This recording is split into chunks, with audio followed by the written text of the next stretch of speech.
Hello guys, welcome back to my channel and enjoy this fanfic part 2. Now let's start the fanfic. What? Weren't they supposed to come after 1 month during the third exams? Said a surprised Hana while the others were shocked too.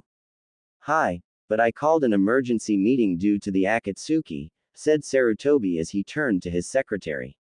Send them in Akane-san. Hi Hokage-sama, bowed the secretary before leaving. Alright you four.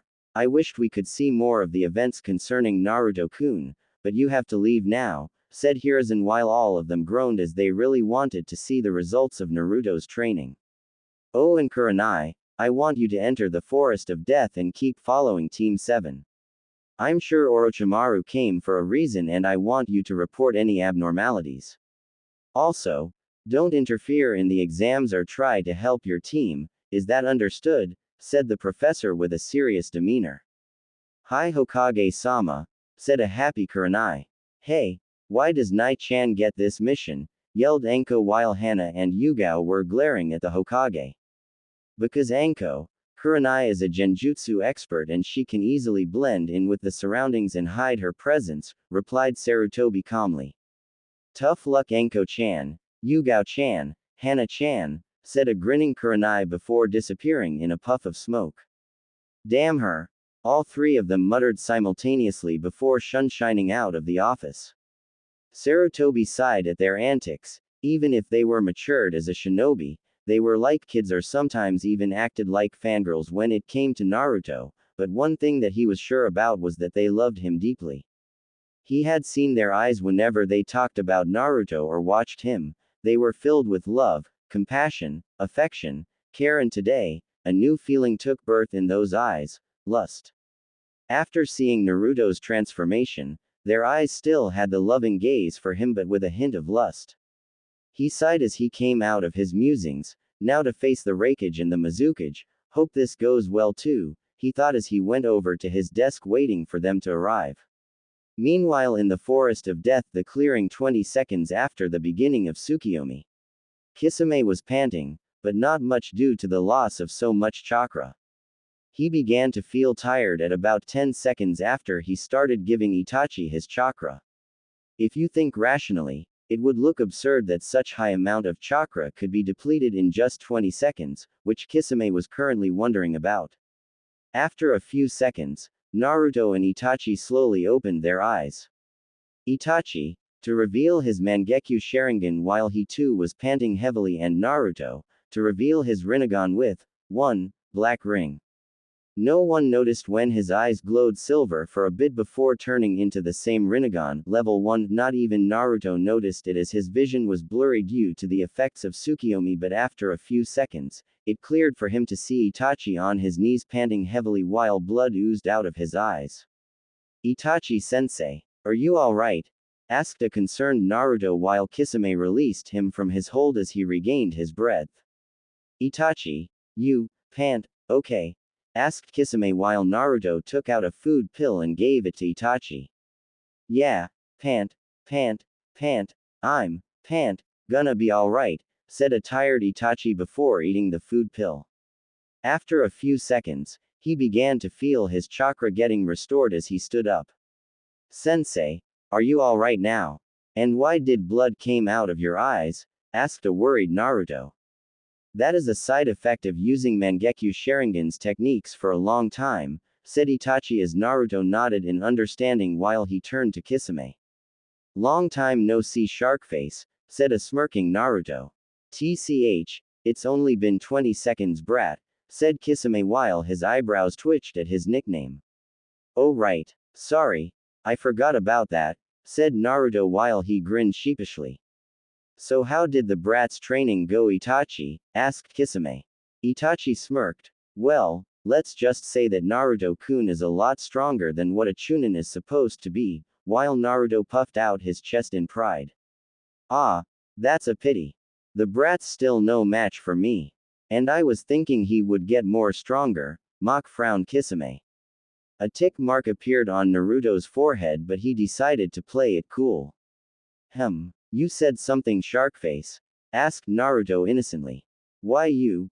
Growled Kisame before he was interrupted. Can it Kisame? We don't have much time, said Itachi calmly while Kisame, HMPHED, in response. Hee. Gotta thank Kakashi-sensei for that, thought a smirking Naruto. Naruto, said Itachi gaining his attention while taking out a small sealing scroll from under his Akatsuki robes. Here, this scroll contains the same outfit that Hokage-sama gave me, said Itachi as he threw the scroll in Naruto's direction. Thanks sensei, said Naruto after catching the scroll. Before we go, I want you to know that after this exam, preliminaries would take place before the third examination where the contestants would fight each other. I know that it will be tough just after the second examination, but it is mainly to weed out some genins before the third exams, said Itachi. But why eliminate the contestants who passed the second exam, said a confused Naruto. According to Hokage-sama, there is a competitive batch this year and he's sure that many genins will pass the second exam. In the third exams, the genins fight each other in front of the nobles and merchants from all over the world, hence we can't waste their time and therefore only a limited number of fights can happen, explained Itachi while Naruto nodded in understanding. Also, the Raikage, Mizukage, Hokage and almost all the Junins of Konoha will watch the preliminaries closely. So don't hold back and show them what you can do. About your dujutsu, I think you should reveal it in the preliminaries too. Believe me, you would love the look on their faces, said Itachi as he remembered his clan members' faces when he activated Sharingan at an early age while Kisame remained quiet and Naruto nodded.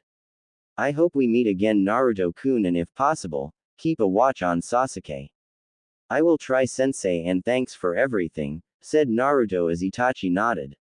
Until next time brat, said a grinning Kisame before the Akatsuki duo shunshined out of the clearing while Itachi did some hand seals to deactivate the barriers. Naruto could only sigh as he recalled all the events that happened since the start of the second exams.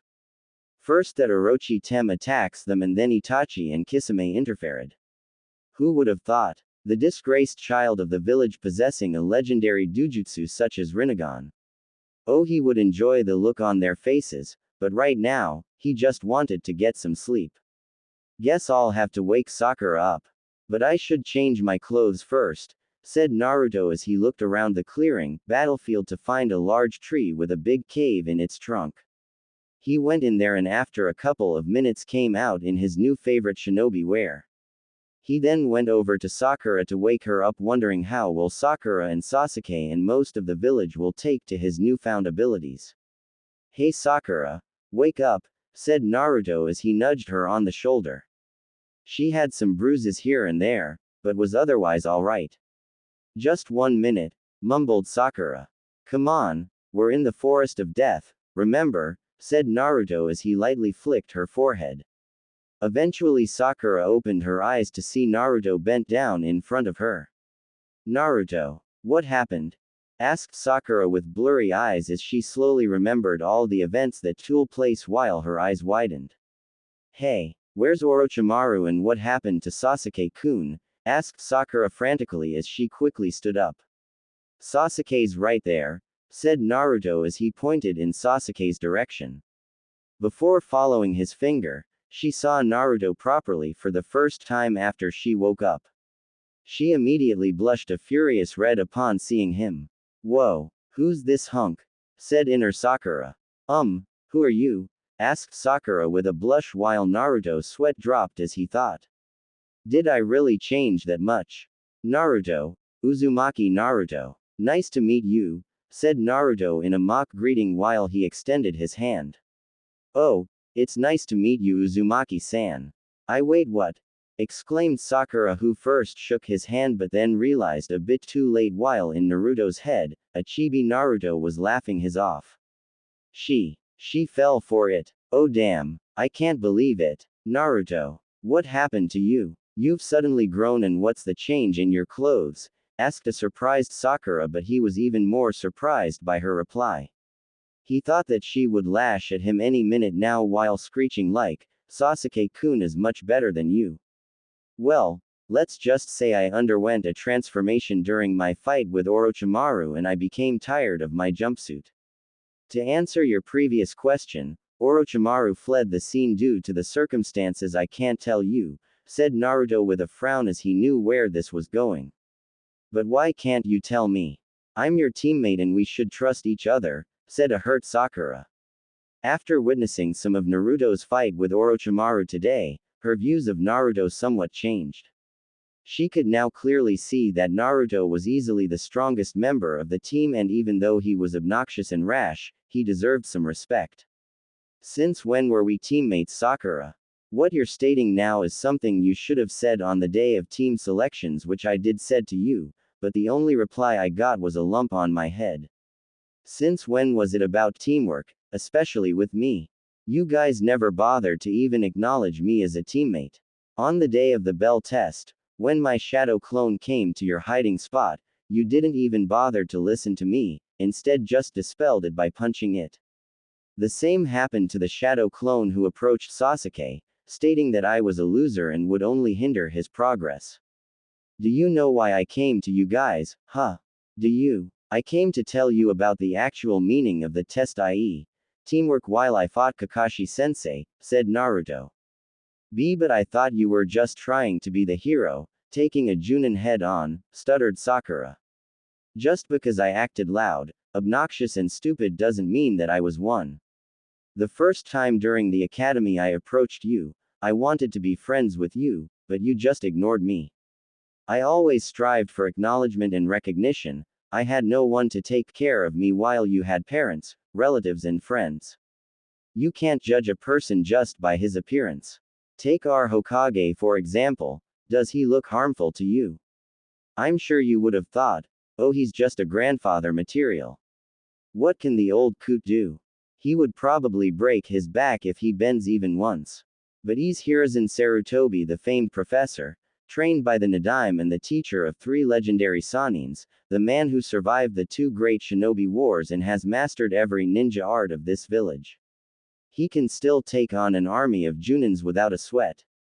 Appearances are the biggest deceptions for a shinobi. Seeing Kakashi-sensei's lazy attitude, you would have thought he would be taken down rather easily by a surprise attack, but he's always dead on alert and ready for any kind of attack. If you would have tried to know me, you could have seen the real me. You guys, the rookie 9, don't have the flukest of idea about what kind of burden I carry every day. My life has no place even in the most hellish nightmares you have ever seen. I dare you or anyone in this village to live my life for at least 1 month, then you'll know what Uzumaki Naruto is all about, then you'll know the story of the so-called dead last, said Naruto angrily while Sakura was shocked to the core. All that was just a mask. A mask that none of us could see through. We always thought that he was the weakest of us, but in reality, he was the strongest, much stronger than us. But the bottom line is that you've nothing to gain my trust, Sakura, and you know it. So don't even bother asking anything, said Naruto in a cold tone while he went over to Sasuke and slung him on his back. Meanwhile, Sakura bowed her head in shame as she remembered all the times when she looked down on Naruto for no apparent reason. She will make sure that she'll at least be able to remain friends with him. I'm sorry, Naruto, but from now on, I'll treat you with the respect you deserve even if Sasuke-kun objects to it, thought Sakura. Come on, over here. I found a cave for us to rest up a bit, we still have 4 days left, said Naruto while pointing to the large hole in a tree trunk. Sakura followed while she felt more sad as she noticed the lack of chan to her name. He laid Sasuke down while Sakura entered the lightly lit cave, seeing that the sun was now setting down. Those clothes look good on you, Naruto, said Sakura with a sincere smile. Naruto was surprised when he heard the compliment. Sakura had never said anything nice to him. What was up with her all of a sudden? I know that I treated you very badly ever since I met you. But I'm now determined to change and earn your trust and friendship, said a determined Sakura. Naruto was taken aback by the fact that Sakura wanted to be friends with him, something he wanted in the academy, while his lips slowly turned into a small smile. I guess everyone deserves a second chance, but I have to keep an eye on her if she's planning something, thought Naruto with an almost unnoticeable smile. I'll think about it, but you should check on Sasuke's condition, he's pretty beaten up, said Naruto as he pointed to Sasuke beside him with his thumb. Oh right, I almost forgot about Sasuke-kun, said Sakura while she hurriedly went over to Sasuke before she started applying bandages to his wounds from a first aid medic kit she seemed to carry. Naruto, he's running a high fever. What do we do? We need cold water, but I don't think there's a source of water nearby, said Sakura worriedly. Leave that up to me, said a smirking Naruto as he combined his wind and water chakra to form a big block of ice in his hands. He then used his wind-natured chakra to cut the block into small cubes, still in his hands. Will these do? Asked Naruto as he gave her the cubes. Meanwhile, Sakura's expression was priceless. She couldn't believe what she saw. First, Naruto created ice just like that mist ninhaku and sliced them from out of nowhere.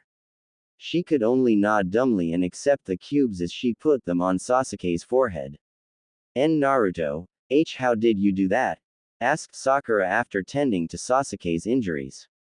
Naruto sighed as he knew how many questions would be coming, not just from Sakura and Sasuke, but from almost everyone who knew him. Look, Sakura, I can't tell you anything right now as it is an S-ranked secret, but from now on you'll see me do things that'll make you go haywire.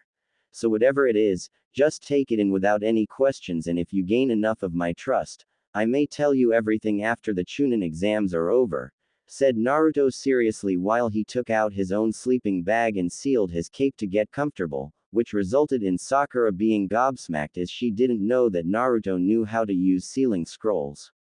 Okay Naruto, if you say so. But really, that was awesome, and I know that you'll definitely become Chunin this time, Dadbao, said Sakura while giggling at the last word and took out her own sleeping bag as she dragged Sasuke onto it.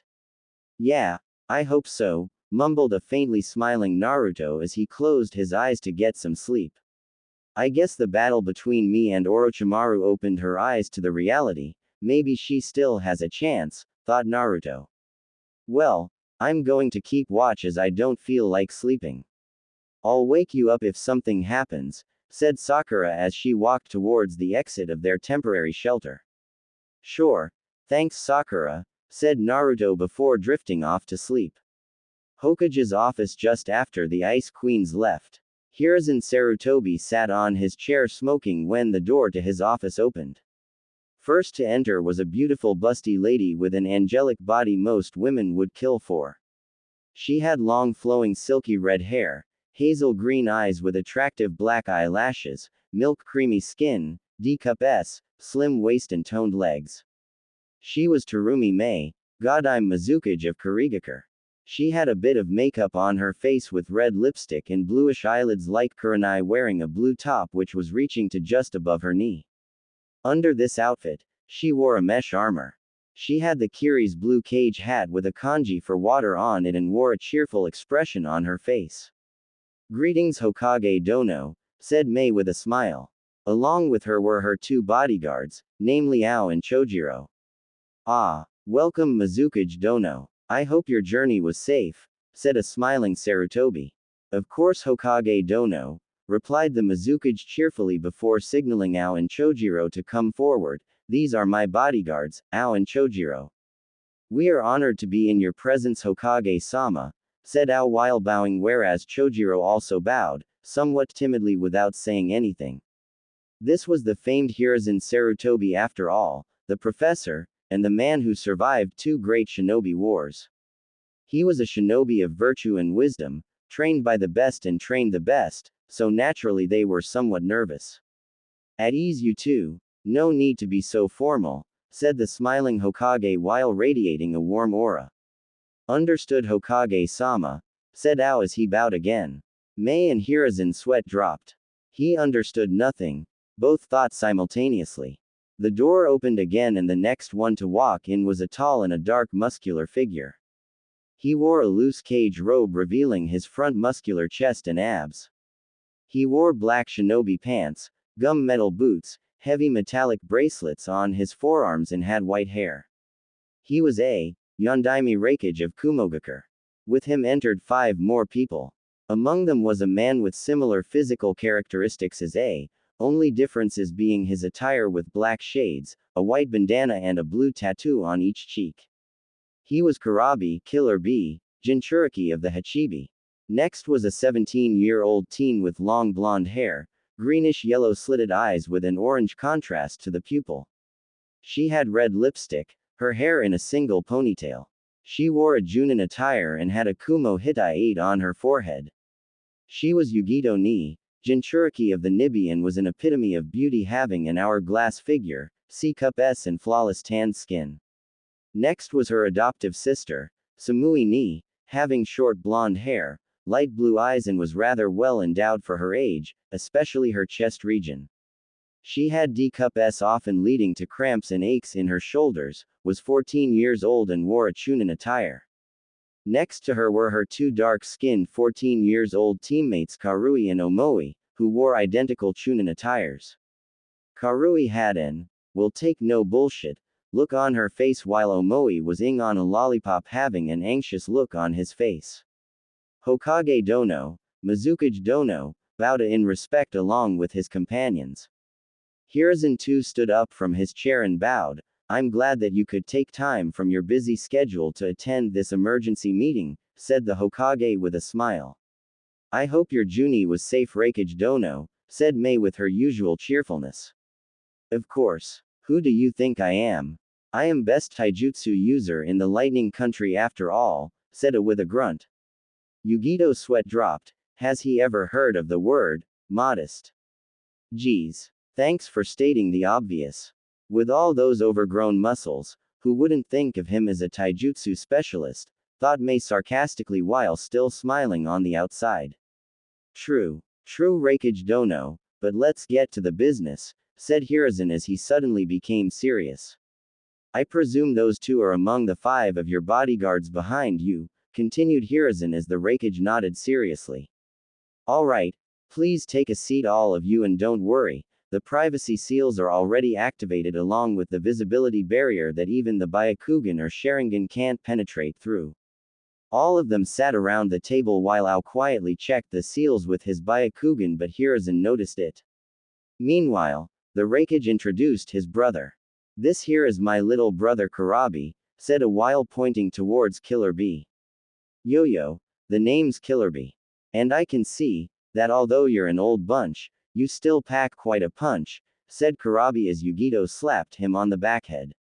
You idiot. This is an important meeting and we don't have time for your horrible rapping, hissed Yugito angrily while Mei, Chojiro and Ao were surprised at the blunt greeting. Forgive my idiot brother Hokage Dono, apologized A while glaring at Kurabi. I can see that he's the lively one in your group, said a chuckling Hiruzen. But also, he's the Jinchuriki of the Hachibi and can control it up to 5 tails, said A seriously while the Kiri group's eyes widened. To control 5 tails of a Biju was no easy task, even their Yondaime Mizukage Yagura of the Sanbi had sometimes trouble in controlling the 3rd tail while Hiruzen remained calm. This is Yugito ni, Jinchuriki of the Nibi and can currently control only 1 tail. These 3 are Kurabi's students Karui, Omoi and Samui, said A while Hiruzen and Mei sweat dropped. Even his students' names have a rhyme to them. I wonder if he gave it to them, thought Mei and Sarutobi simultaneously. I'm sure they will be glad to see their 2 fellow Jinchuriki here, said Sarutobi. Ah, the Kyuubi Jinchuriki. But who's the other one? Asked Mei. The other one is the Suna's Jinchuriki Sabaku no Gara, hosting the Ikibi and son of the Yondaime Kage, said the Hokage seriously. Alright, I think it's time we the main issue here, i.e. the Akatsuki, said A while Sarutobi nodded. Hi, but there is one thing I must inform you about is that I have 2 spies in that organization, so it will be somewhat easy to keep track of their movements. 2. You only told me about Uchiha Itachi, but who's the other one? Asked a confused A. By the approval of Mizukage Dono here, how Shigaki Kisame is my other spy as he's not liked much in Kiri, said Sarutobi. A whistled, that's a huge bonus. I've heard about the chakra reserves of that guy being equal to a Jinchuriki. But there's another main reason for this meeting. Reikage Dono, I hope you remember that you owe me for the Hyuga incident because of your previous Reikage, said Hiruzen with his piercing gaze fixated on A, who nodded. In Mizukage Dono, I'm sure that after the Bloodline War Zhu being finished, that Kiri is in its weakened state right now and you would be looking for some alliances, continued Sarutobi. Mei nodded, but what are you? But she was interrupted by a loud cry and the sound of glass being broken. Dynamic entry. Sarutobi face-palmed himself while crying anime tears, muttering things like, "Why now?" and, "What have I done to deserve this?" Everybody, except the Hokage, turned their heads to see the most horrible sight in their ninja careers that would haunt them in their most vicious nightmares for the rest of their lives. There standing in front of them was the weirdest human they had ever seen, a male with a tight green spandex, bowl-shaped hair, had the biggest and thickest eyebrows in the history of Homo sapiens. What added more to his nightmarish appearance was that he was standing in a thumbs-up pose and his teeth were shining so much that even Amaterasu and Tsukiyomi would feel jealous. So much shine was there that all of them had to cover their eyes, even Killerby, who had his shades, couldn't pierce through this strange flash illumination effect. Damn, I forgot the physical barrier. I hope they can sleep properly from now on, thought a pale-faced Sarutobi. Yash, Hokage-sama, my youthful ears have picked up some youthful information that Reikage-sama and Mizukage-sama have arrived, shouted this epitome of weirdness. Shit, shit, shit, damn shit, I should have warned those four about keeping this to themselves, mentally cursed the Hokage, who was currently sweating bullets on how to handle this situation. That was a cool entry. Fuzzy eyebrow, although ya look like shitty scarecrow, tried to wrap the Jinchuriki, followed by a typical punch to his head by the fellow Jinchuriki, resulting in him falling face first on the ground. However, this time Yugito couldn't say anything as she was stunned into silence. Even Nibby was panicked. Kitten, stay away from this thing. Ah, we're gonna die, screamed Nibby in Yugito's head while she could only nod with her. Back in my days, never mind, I've never seen such a thing, murmured Ao. That is not cool, said a surprised Samui while Mei, A and Chojiro were rendered speechless. Yugito-san, you shouldn't hit B-sensei like that. If you punch him that hard, what if he gets angry, resulting in him releasing the Hachibi? Then it will go on a rampage, slaughtering us all and destroying Konoha in the process, which would further result into a fourth great shinobi war and ultimately, leading to the extinction of the human race, said Omoi while he anxiously ate on his lollipop. A vein popped on Karui's forehead, followed by a punch to his head, resulting in him throwing his lollipop in the direction of Guy. Oh, thought Karui. What is this unyouthful thing? Said Guy after catching Omoi's toy and was currently inspecting it. All eyes were on Guy, wanting to see his reaction, but what he did next threw them for the loop. He put the lollipop in his damn mouth and started ing on it. Wosh. Twish fwing t sast shouthful, said Guy, who ing on the lollipop and was grinning like an idiot. Please tell me this is not happening, thought Mei with a look of dread on her face. No, how dare you eat my lolly-chan, yelled Omoi with a look of horror on his face while pointing an accusing finger at Guy. Your flames of youth have dampened my boy. You should share such youthful things with youthful people. Like hell I would share something with a freak like you. And what's this youthful crap you're blabbering about? Screamed Omoi, whereas Karui was surprised as she had never seen him so worked up. No wonder Konoha is the strongest village. With people like him here, wars can be won with just his appearance, thought as Omoi and Guy continued to argue. Hokage Dono, I would advise that you send this man out and continue with this meeting, said a smiling Mei while her eyebrows twitched constantly. She was really resisting the urge to melt this man's unyouthful balls. Hiruzen nodded and ordered Guy to leave the office. As you wish, Hokage-sama.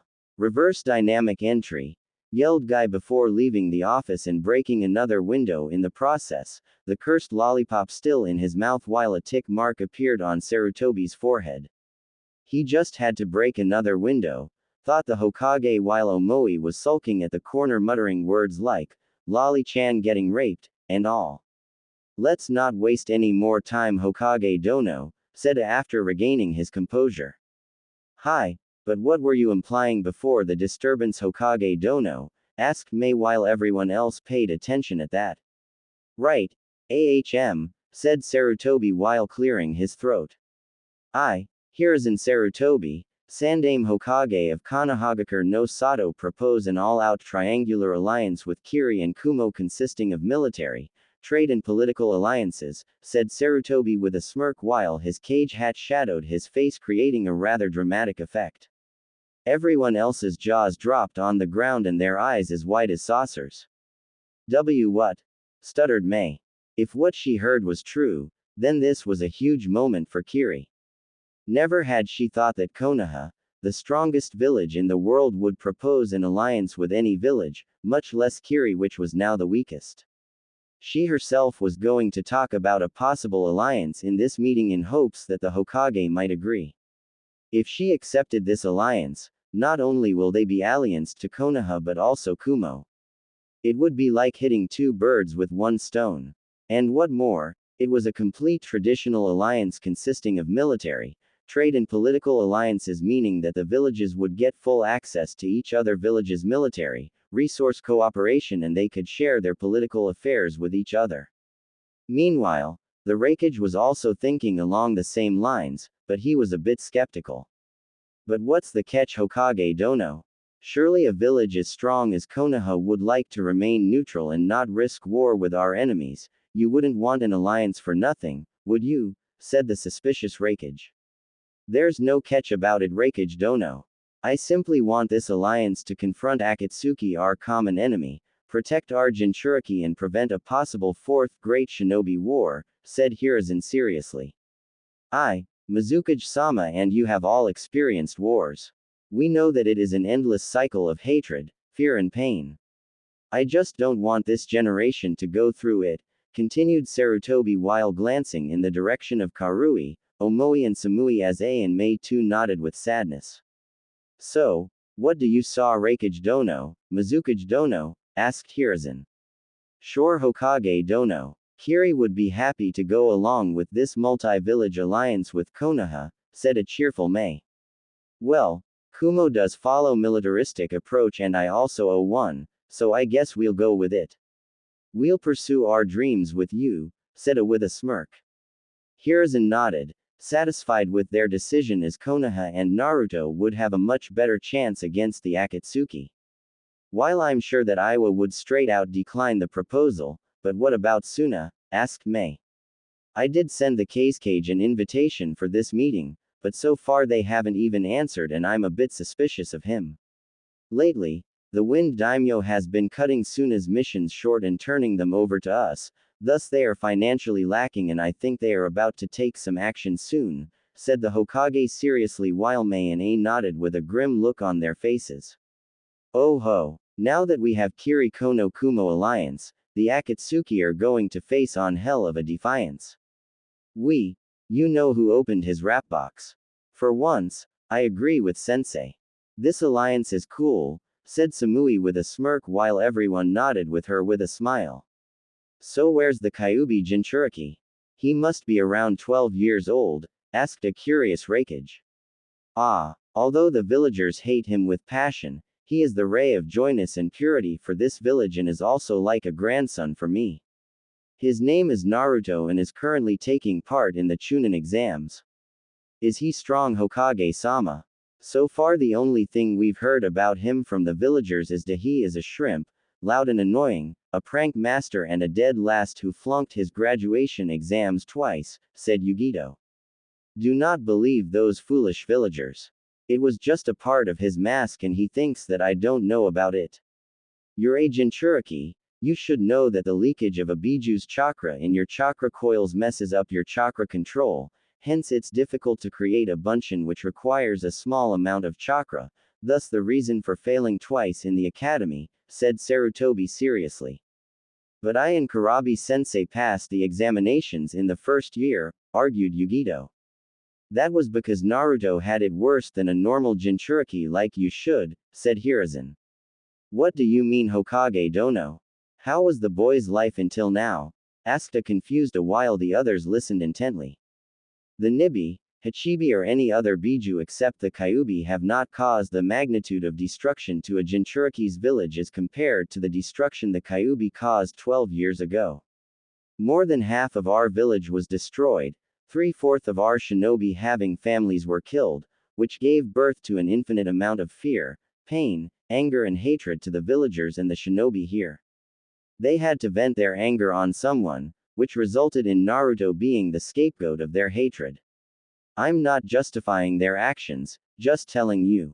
For Jinchuriki like you, although people in your village still hate you, they only prefer to keep their distance from you and ignore you. But in Naruto's case, I'm not going to go into the details, but he was treated much harshly than you guys. He was not taught properly by any of the teachers except one, and that too on his passing year, explained the professor with a sad expression on his face, while others too were saddened by this. Meanwhile Yugito and Kurabi were shocked that someone had taken it harder than them and still survived through it. You want to know how strong he is, right? How about we go see ourselves the preliminaries, said a smirking Hiruzen. Sure Hokage Dono, we would like to see this enigma and his skills, as he does contains the strongest of the Biju, replied Mei happily. I guess so, I've been itching to watch some fights anyway, said a while all of them stood up. The preliminaries would be held in 4 days. Until then you're free to do anything as you wish with my Anbu trailing you for security purposes, so please cooperate with them. I've already arranged for your stay, so please follow your escort standing outside the door to your hotel, said Hiruzen with a smile as A and Mei nodded while wondering how strong the Ikibi and the Kyubi Jinchuriki were. Where am I? Thought Naruto as he found himself in some corridors where water was filled to his knees. One moment he was sleeping and another, he was in this damn sewer. The area was dimly lit and he had no idea how. He then started walking wherever the path was taking him. After some time, he heard a faint sound of crying coming from ahead of him. He then started running in the direction from where the sound was coming from, but it strangely sounded feminine. He came to a halt in front of a large cage with a small piece of paper on the middle with a kanji for seal on it. He could clearly hear the sounds of someone crying from the other side of the cage and was really nervous now. First he found himself in this sewer and then this, it could also be a trap or something. He then noticed that he didn't had any kunai or shuriken holsters wrapped to his thighs but was shocked when suddenly a kunai materialized in midair in front of him. What the hell? I was thinking of drawing out a kunai and it materialized, thought Naruto, but was dragged out of his musings when the sounds of crying got louder. He cautiously approached the cage with a kunai in front of him but could see nothing in the cage as it was dark while he activated his Rinnegan. He gasped when he saw a bright source of overflowing red chakra. He put the 2 and 2 together as he thought about the cage, the seal kanji, the red chakra and came to an obvious conclusion. The Kyubi. It's crying. What the hell? Am I dreaming and why didn't anyone tell me that it was a female? Thought Naruto before he stopped just outside the cage. Hello. Anybody there? Said a nervous Naruto. He was talking to Kyubi no Kitsune after all, so had to be careful. The crying suddenly stopped and he could hear and as well as see that she was shuffling inside while wiping her tears. Who it? Naruto-kun, is that you? Said a shaky feminine voice which was even more scared than Naruto's. The hell is going on here? Why is she scared of all people, or demons? Thought Naruto as he slowly progressed towards the inside of the cage. Although he knew that he could be dead within seconds, but something in him told that he should comfort her. She didn't look all that scary, and he thought that Kyubi was a giant fox and not a feminine human or whatever. Yeah, my name is Uzumaki Naruto, your vessel. Pleased to meet ya, said Naruto while he laughed nervously. He was now completely inside the cage, but the next thing he knew, he was tackled by a red blur resulting in him falling on the wet floor. She was so fast even his Rinnegan couldn't follow it. He thought that he would be dead anytime now as he mistaked it for an attack, but when he opened his eyes, all he could see were two small cute fox ears while Kyuubi's face was buried in his Chunin vest. She was sobbing uncontrollably, repeatedly saying, "Sorry." He also noted the nine tails swishing in midair and her long silky red hair which reached to her lower back. He couldn't bear to see any female cry even if it was the Kyuubi. If she was as bad as the legends told, then she already would have killed him. "Why are you saying sorry?" asked a confused Naruto while he absent-mindedly started stroking her ears.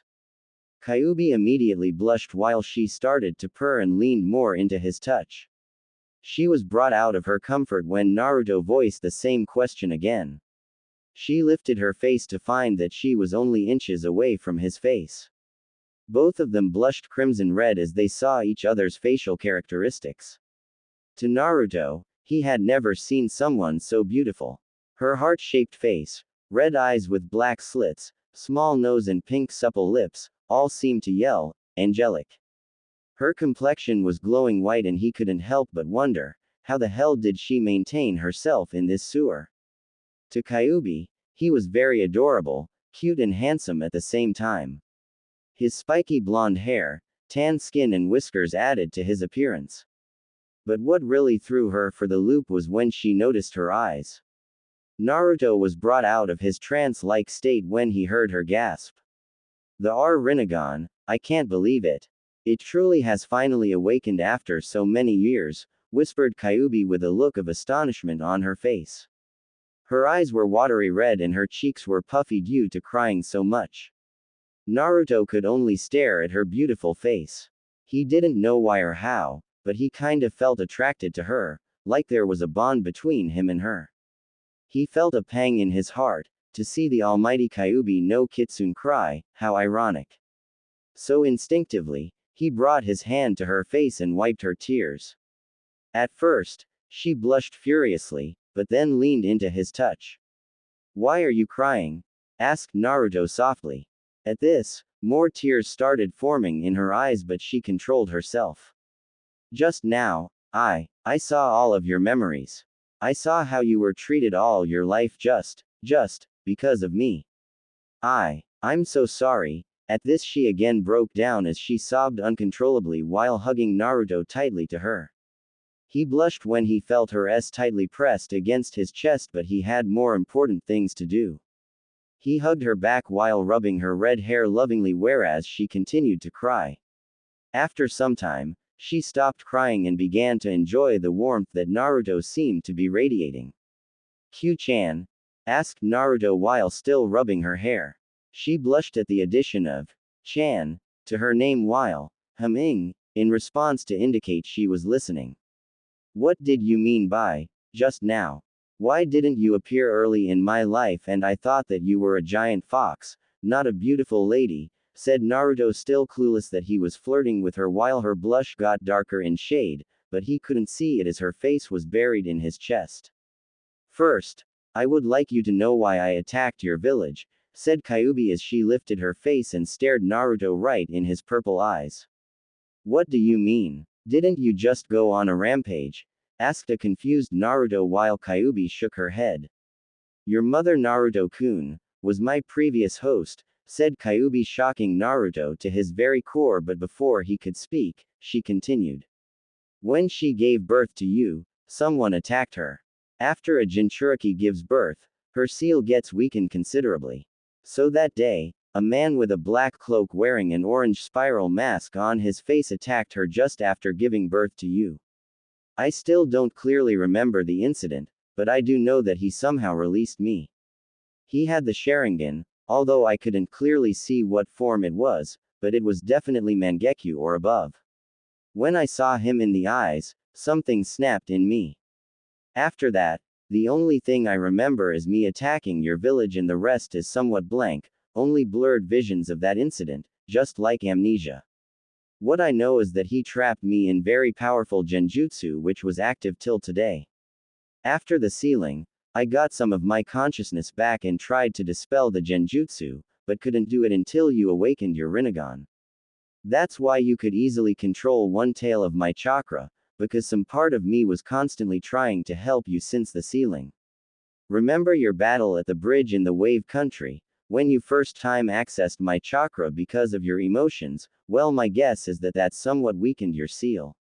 So after that, when you tried to willingly harness my chakra, even with your sensei's help, didn't you find it surprisingly easy? It was because I was giving you my one tail worth of chakra whenever you needed it, explained Kyuubi while Naruto was shell-shocked. He didn't know that she was trying to help him all along. He always chased academy teachers or other shinobi for any kind of help, but she was all along helping him. Whenever he was injured, she made extra effort besides the seal to heal him as quickly as possible, as the seal didn't leak much of her yuki to heal critical wounds. Tears slowly started forming in his eyes as he tightly hugged her to his body again. Q-chan, thank you very much. You don't know how much it means to me, said Naruto happily. With what you have endured, Naruto-kun, I would do anything for you to redeem myself, said Kyuubi while blushing as she could feel his tight muscles under his black Chunin-like vest. Meanwhile, Naruto started to rub her back soothingly, but he noticed something odd. Instead of cloth fabric, he could feel soft flesh. Then he realized. Oh Kami, now she's going to kill me thinking that I'm a pervert, thought a scared Naruto, but was surprised to hear a moan escape her lips while he still unconsciously continued to rub her back. Naruto-kun, moaned Kyuubi as she drew closer to Naruto's face while he himself started to close the gap. But what about Hinata? He knew that he shouldn't be doing this, but he also couldn't resist her pretty face and her angelic voice. Finally their lips touched in a chaste kiss while there was a rush of warmth throughout their bodies. Her lips were so soft, he could practically feel his lips melting in the tender embrace of her warm lips. It was just like how two hot molten metals fuse with each other to form a whole new element. Never had he thought that a simple kiss could feel so good. Well, if you had your first kiss with a boy who radiated the superiority of the combination of his whole dead clan and the broodiness of a guy who lost his at the hands of his brother's Wakazashi, who wouldn't? Foolish little brother, you will always be weak, it's best if you get rid of it. My goal is to cut thee of a certain someone, yeah, that kind of brooder. Well, back to the kiss. Soon they deepened their kiss while Naruto started to rub her lower bare back and Kyuubi started to rub his scalp lovingly. They were on the 9th cloud right now. But he was surprised when her tongue touched his lower lip. He didn't know what to do but followed his instincts by opening his mouth. A whole new fulfilling sensation of electric pleasure bolted throughout his body and invaded his nervous system when he felt her tongue massaging his own. Soon her tongue began exploring his mouth like a lone child in a candy store. Her tongue embracing his, as if asking him to come to its home. Upon his barely controlled instincts, his tongue tenderly entered her mouth before he fervently explored her angelic insides. Her mouth tasted like wild strawberries with a tinge of ripened peaches. She moaned in his mouth while slurping sounds were made as they deliriously kissed each other, saliva dripping from both of their tongues. If Jiraiya would have seen this, he surely would have died of blood loss with a content smile on his face. But upon feeling something hard poke her in her lower region, she moaned loudly, leading to an abrupt stop to their make-out session, both panting heavily with blood-red blush on their faces. What's wrong with me? Thought Naruto while both of them were breathing heavily. On the other hand, Kyuubi too felt confused but somewhat excited at the strange attraction she felt for him. Although they had only met now, but she could say that she knew him better than anyone in the village. She had watched his memories after all. She knew all of his traits, quirks, his funny persona, his unshatterable confidence, determination and the unbreakable will to never give up, his obsession with ramen, his fondness for his Ayame Ne-chan, Hinata-chan, Benihime-chan, Sum-chan, not the Inuzuka clan head, Yugi-chan, and a girl whose name he never came to know about. But a small part of her knew that she had already fallen for him the moment she watched his life and how he tackled it head-on. Sorry, stuttered Naruto while she watched the other way with a blush, not matching his gaze. Me too, she said meekly. Q-chan, do you like me? Like, in that way? asked Naruto while she sighed sadly as she rested her head on his chest. I don't know. I'm so confused. I feel very much attracted to you, but I'm not sure if you'll accept me. I know you like that Hinata girl, but she inhaled deeply while trying to stop her tears. But at least give me a chance, Naruto-kun. I know that I was the sole reason you lost everything and had to endure something which no one else should. But I'm ready to do anything for you, anything to redeem myself, anything you ask for. I know that a demon like me does not deserve the love of someone like you, but please. I just can't live without you, she said in a choked voice while she was barely restraining her tears. But when she felt warm droplets on her head, she looked up to see Naruto smiling warmly at her while tears were freely flowing down his face and that his eyes were back to normal blue color. Naruto had never felt so warm and wanted in a long time. He had another person who liked him, or rather was attracted to him in a romantic way. While he had grandfatherly, sisterly and brotherly characters in his life, he deeply yearned for physical contact or a romantic relationship. And now he was possibly getting what he wanted all his life: love. Such a simple four-letter word, but so strong that even the demons bow before it. It can fill a person's life with happiness, compassion and joyness beyond imagination. It is what gives the definition of heart and makes the person forget all his memories in his lover's embrace. Keeping his thoughts of love for another day, he took hold of her chin before he kissed her lightly on her cute nose, leading to a pink tint on her cheeks. Silly Q-chan, it does not matter to me if you're a demon or not. To me, you're my cute kitsune, the one who stayed with me from the day I was born, the one who constantly helped me in my hardships, the one who I would die to protect. Although I too feel attracted towards you, but I would like to know you, to be your friend, and if possible maybe more. But one thing I promise you on my dream of becoming Hokage, that I would never let the Akatsuki capture you. Ever. That's the promise of a lifetime, said Naruto with determination while cupping her cheek, whereas Kyuubi was extremely happy that he considered her his precious person. I will never leave your side, Naruto-kun. In just a few moments, you have shown me how caring, forgiving, kind and a loving person you are, she thought while rubbing his whisker marks, but giggled when she heard him purr.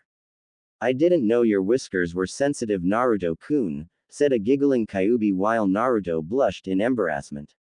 Can I stand now? Asked Naruto with a sheepish grin. She melted right away at seeing his infectious grin. She was a kitsune after all, why wouldn't she like the smiles of her own kind? Sure, she stuttered before standing up. However, there was one thing that Naruto didn't account for, and that was seeing the Kyuubi in all her glory. His face became steamy red before he was propelled back by a large nosebleed. She had the body of a goddess, all the body curves were in the right places leading to hourglass figure, and her perky C-cup, soft but firm S, accentuated her beauty. Naruto-kun, yelled Kyuubi as she came running towards him. Now he had an even larger nosebleed when he saw her bouncing mounds while she ran towards him. Uzumaki Naruto can't have a normal day in life, he thought while pinching his nose to prevent any more loss of blood. Upon reaching him, she tenderly put his head in her lap with a worried expression on her face. Naruto-kun, what happened? Are you alright? Kyuubi, clothes, muttered a dazed Naruto. She blushed heavily when she realized her indecent condition, but inwardly was satisfied with his reaction. But this is your mindscape, so you should be able to materialize whatever you want, she said while he stood up. I don't know much about clothes. I guess a Chunin attire would do for now, pondered Naruto as a Chunin wear appeared out of nowhere on her body. Q-chan, do you have a name? Asked Naruto while Kyuubi nodded as she didn't like the name, Nine-Tailed, much before speaking. Hi, it's Ayumi. That's what your mother used to call me by. It's a nice name, but can you tell me about my mother? Asked Naruto with a sparkle of hope in his eyes. Ayumi's eyes softened at his question. She could only imagine the frustration and pain of not knowing anything about the one who gave birth to you. Inside this matured Naruto, she could see a boy desperate to know about his parents, a boy who never knew what a mother's love was, a boy who cries every day wanting to see his mother at least once, to be in her embrace, to tell her about his accomplishments, to rest his head on her lap while he cries and tells her about his failures, for her to teach him petty things, to scold and correct him when he does something wrong. Behind this man was a shadowed child desperate for attention and maternal love, or maybe more from her. Hi Naruto-kun. Your mother was from the Whirlpool country, Uzumaki Kushina, who came to Konoha when she was young. You can say that she was as beautiful as me, if not more. She was the definition of angel for men and jealousy for women. But what really made her infamous across the elemental nations was her godly master of water element equaling Rinnegan's prowess in the element and her status of being a seal master that even Jiraiya the Toad Sannin could not hope to surpass. The complex seal Shiki Fujin, Reaper Death Seal, on your stomach which binds me to you, was her art. She was easily a cage-level shinobi who was given S rank in the bingo books of all the elemental nations. She too, like you, had extremely large chakra reserves, fast healing rate and had a natural talent for taijutsu and ninjutsu. The Uzumaki clan were a natural with seals, had faster healing rate and longer lifespans than normal, so they looked like 18 to 20 years old even if they reached their 50s, but their history is for another day. Your mother had a tomboyish attitude when she was young but became more womanly with time. That's the main reason your mask was even able to confuse the people who knew her closely. You see, when you acted loud, spontaneous and obnoxious, ironically it matched with her personality. However, you did acquire some of her traits like determination, courage, protecting your precious people with your life and the stubbornness to never give up, explained Ayumi with a faraway look on her face while Naruto was brimming with pride and happiness that his mother was such a legendary shinobi. Did you ever talk to her? Asked a smiling Naruto. Hi, she would often tell me about her experiences and how she loved you with every fiber of her being when she was pregnant, she said with a serene expression. But what about my FA? He stopped speaking when suddenly the sewer around him started fading. We'll talk later Naruto-kun. For now, it seems that you're waking up. Something out there is going on, she said while giving him a small smile and a wink. I'll come later Ayumi-chan, he said while smiling before completely disappearing from his mindscape. Forest of Death, the clearing. For Kurenai, something fishy was going on here. Sometime after Haruno Sakura had laid the traps, the sound team appeared, demanding for the Uchiha to come out. Here the Haruno girl did the smart thing by surrendering her heaven scroll as the Oto team possessed the earth scroll. But it seemed that they were not interested in the scroll, rather fighting the Uchiha. But why wouldn't they concentrate on the task that they were assigned like every other team? Were they given orders by someone to attack Team 7, and especially the Uchiha? She couldn't help but feel that something really big was going on here. First Orochimaru attacks Team 7, and then the Sound Team. When they found Orochimaru, he was in the process of attacking Naruto, but because of the intervention of Itachi and his partner, he fled the scene. Had he already achieved what he came for? But then she realized that she saw something black on Sasuke's neck, something which she had dismissed as a possible injury and didn't pay any attention as she was worried for Naruto at that time. But now when she put the pieces together, the curse mark. Of course, the Sharingan. Anko did told her that the bastard wanted Sharingan from the beginning. But why is this Sound Team concentrated on Uchiha and not the exams? Could it be that Orochimaru was somehow connected to Otogakure? They were recently formed after all. She would have to inform Hokage-sama about this. While thinking, she completely lost track of time, so when she looked down from her hiding position, she was surprised to see an injured Sakura with a short haircut. There was the Taijutsu Genin Rock Lee from Team 9 who was unconscious at the moment and Team 10 was standing in front of the otherwise okay Sound Team in battle-ready positions. Thanks Ino, said a grateful Sakura who was taking care of Lee at the moment. Don't mention it forehead. Besides, the last time I checked, we were friends, although a bickering ones at that, said a chuckling Ino. Although this is troublesome, but I guess it won't be too bad to help a fellow team, said Shikamaru lazily as he bent on his knees and formed the hand seal for his shadow possession technique, whereas Choji was still chewing his potato chips rapidly. Guys, I think we should retreat.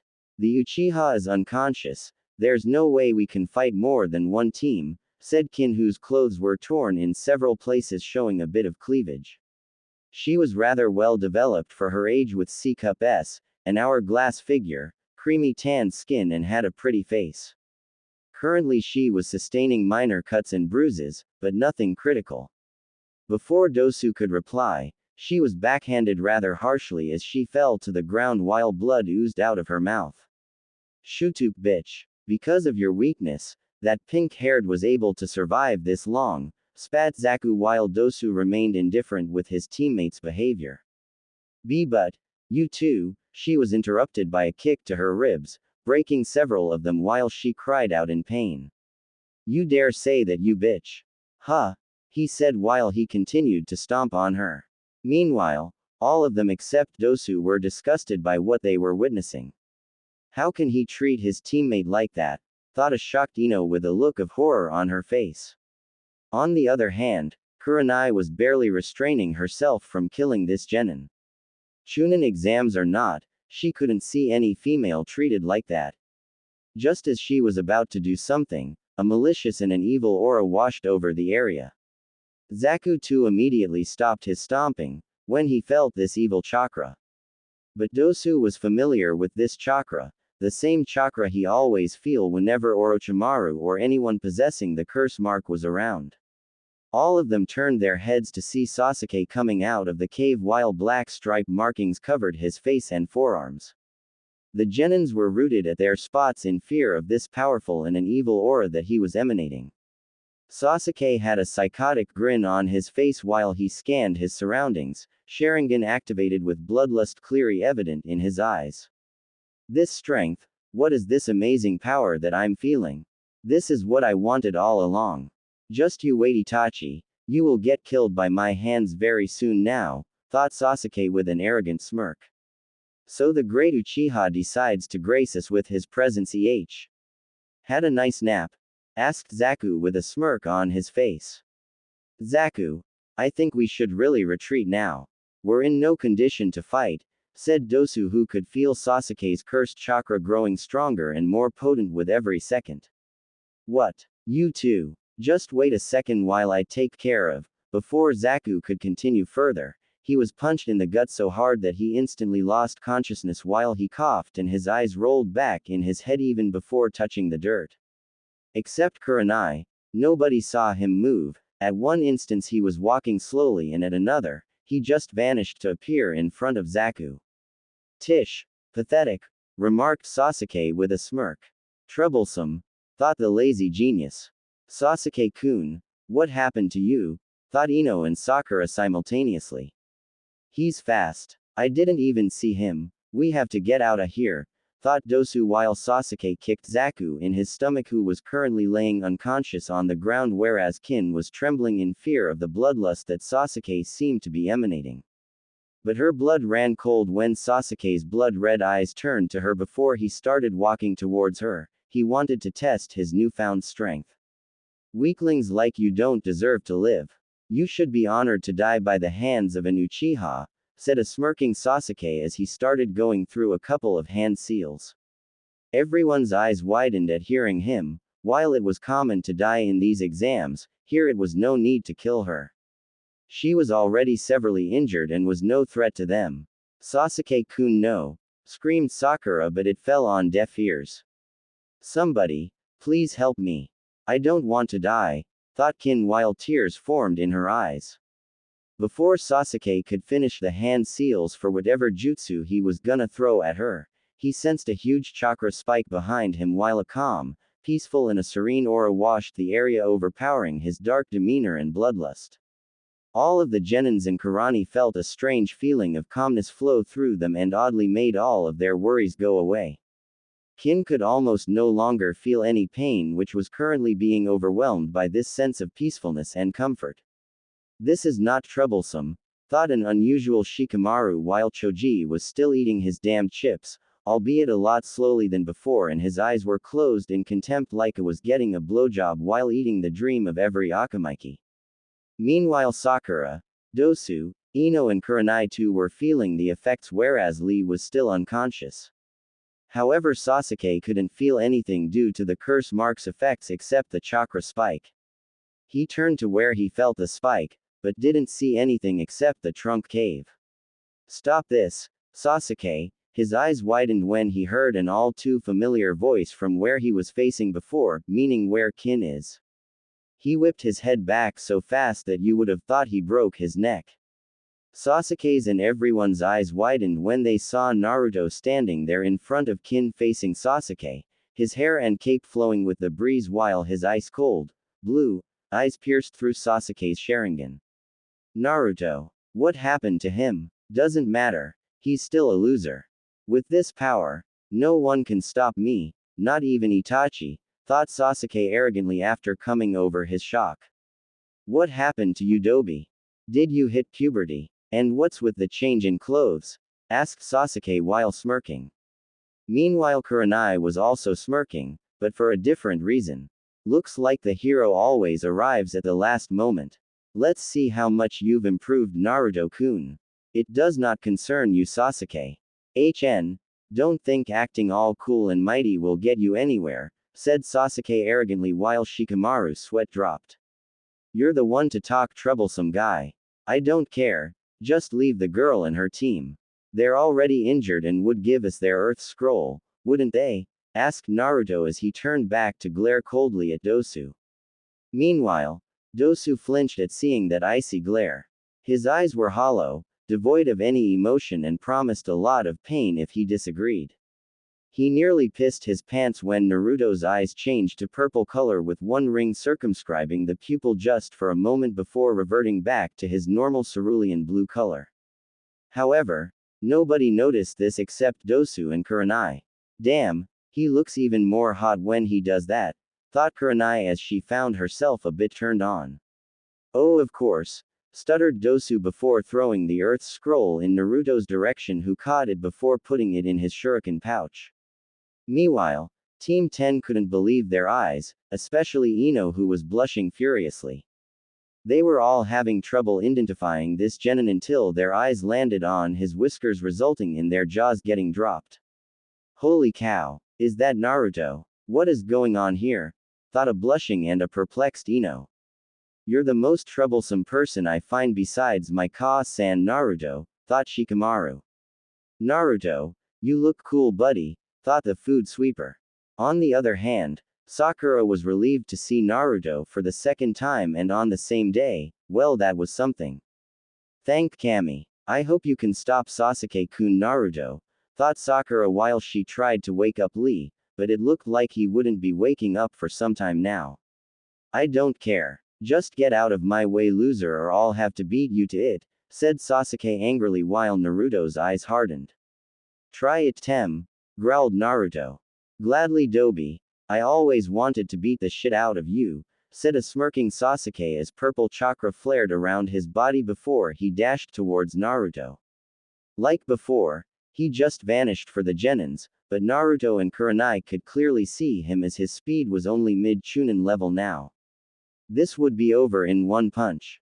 The Dobi wouldn't even be able to see me, thought Sasuke arrogantly while he readied his fist to punch Naruto before he went for his. As his fist was about to connect, Naruto dodged it easily before delivering a bone-crushing punch to Sasuke's gut, resulting in him getting the wind knocked out and throwing some saliva, which was followed by a roundhouse kick to the side of his head. Sasuke flew back at even greater speed than he came at Naruto while colliding with several trees, breaking them in the process, and finally skidded to a halt as blood seeped out of his forehead and mouth with several bruises here and there due to his collision course while he was clutching his stomach in pain. To rest of the genins, it just happened in a second. First Sasuke just vanished to appear in front of Naruto, got a punch to his gut and then vanished again to be found several meters away from them and was looking like he was beaten like a rag doll. To them, the trees were broken by an invisible force. Sakura was not all that surprised by Naruto's speed as she had seen him fight Orochimaru, but was worried for Sasuke. The Uchiha has no idea who he's dealing with right now, thought a smirking Kurenai while a chibi Kurenai in her mind was cheering with a banner of, Go Naruto-kun. Go Naruto-kun. Meanwhile Dosu, Kin and Team 10W are awestruck at the display of strength and speed by Naruto. What the hell happened? Thought a dazed Sasuke as his head was still spinning from the impact of that kick. Even his Sharingan didn't see that coming. That'll bring down a notch, thought a smirking Naruto before he turned to Kin. Are you okay? Asked Naruto with a smile while Kin blushed at seeing his charming smile. Why yeah, I am no, she said with a small smile but then realized her condition. Even if she was talking to an enemy, a handsome one at that, she kind of felt safe in his presence, safer than anyone in her village. She was an orphan in her village and always had to fight for food, shelter and herself. Because she was an early bloomer, she had to train herself, defend herself from any possible rape attempts. In Oto, women in general were frowned upon and were considered weaklings. Because of that, her teammates never treated her even humanely. She absolutely despised her village, her teammates and Orochimaru. But was brought out of her musings when she again felt a sense of calmness and sereness flow through her body like before, also noticing that she almost no longer felt that excruciating pain she was feeling a moment ago. Kin looked up to see Naruto bent in front of her while he was applying some kind of white chakra that she had never seen before, on her damaged rib region. She was surprised to see that he wasn't staring at her chest unlike all the males of Oto, but rather was tenderly applying this strange chakra which oddly was working like a painkiller and a relaxation remedy. Meanwhile, oddly Ino and as expected Kurenai were feeling jealous of the treatment that Kin was receiving. Wait, this shouldn't be happening. Of course Naruto is cute, handsome, caring, kind, charming. Ah, what the hell is wrong with me? Thought Ino as she clutched her head while Shikamaru and Choji were puzzled by her awkward behavior. Blondes are just troublesome, thought Shikamaru while Ino was lost in her own thoughts.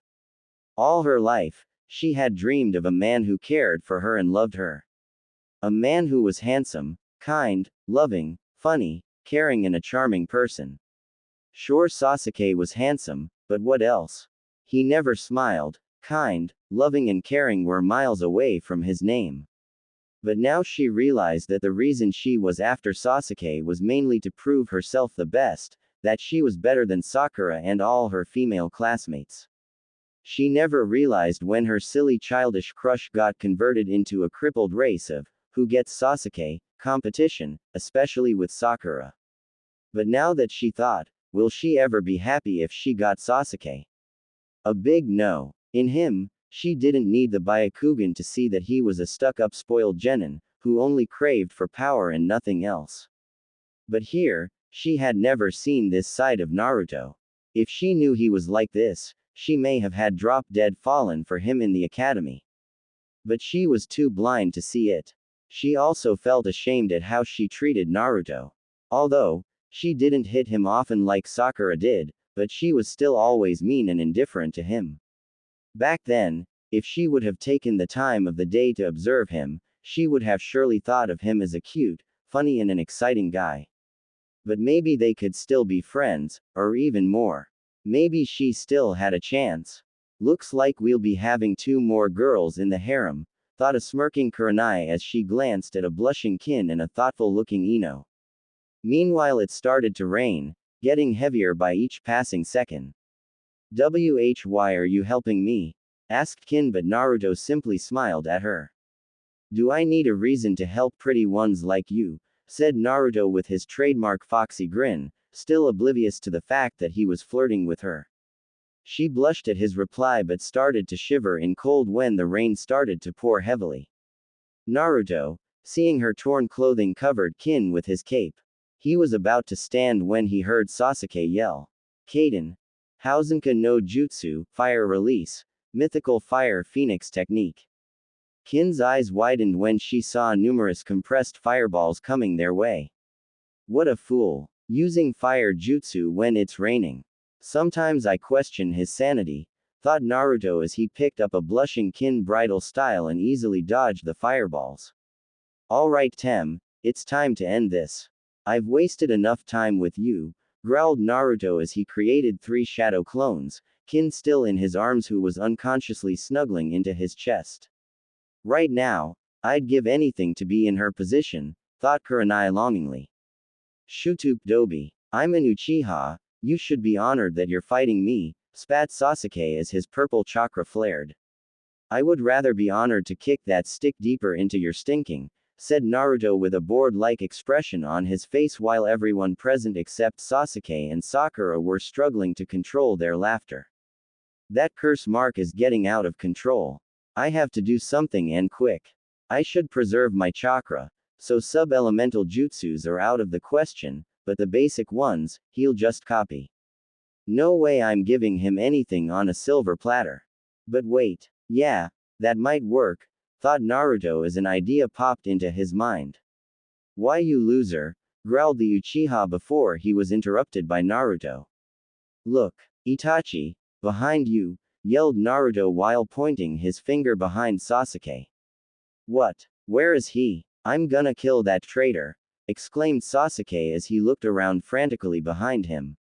Meanwhile Naruto signaled his first shadow clone who went through a couple of hand signs at mid-Chunin pace. On the other hand, Naruto and Kurenai were having trouble controlling their laughter, the Uchiha prodigy fell for a lame trick.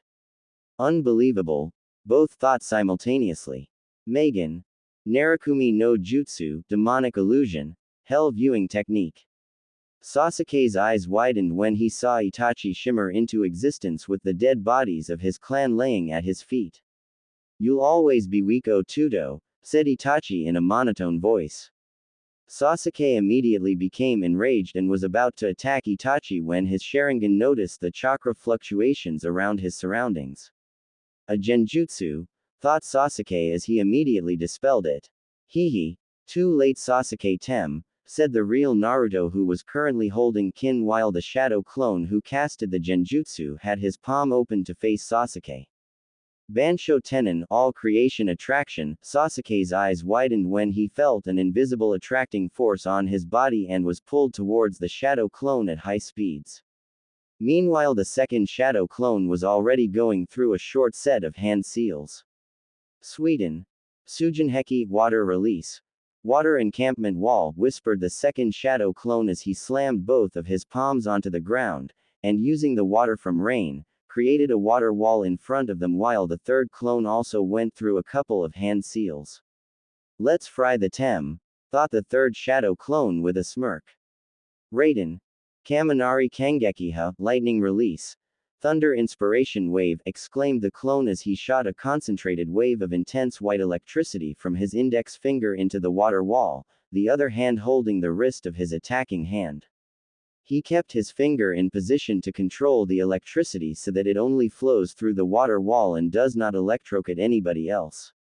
When Sasuke collided with the wall, he could only scream from the intense pain he was feeling, his whole body twitching due to the shockwave while the others flinched at his condition. The curse mark receded back while Sasuke slipped into unconscious as he fell on the wet ground with a thud. Naruto dispelled his shadow clones while everyone's jaws were on the ground. He just pulled off a feat that not even Chunins are capable of. He already knows chakra nature manipulation, and that too with 2 elements. What was that jutsu that pulled the Uchiha? And most of all, how in the name of 9 holy flaming hells can he do a genjutsu, thought Kurenai as she rubbed her temples in frustration. He's on a whole other level than us, thought all the genins except Kin who was currently enjoying the warmth of Naruto's body. At the same time, Neji and Tenten arrived to see the current scene. Tenten went over to wake up Lee while Neji landed in front of Naruto.